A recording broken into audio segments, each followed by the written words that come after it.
Hello! In this video I will show you how to enable Google Assistant to work on lock screen on SONY Xperia 10 Mark IV. So you have to start by opening your Google application, then click on your avatar and here go to settings. Now you have to click on Google Assistant, then click on Hey Google and voice match. Now click here on Hey Google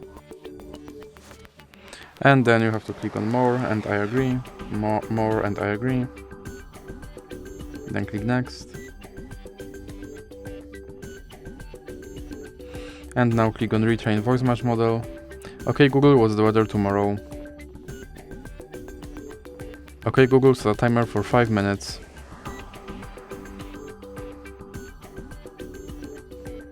Hey Google, make a call.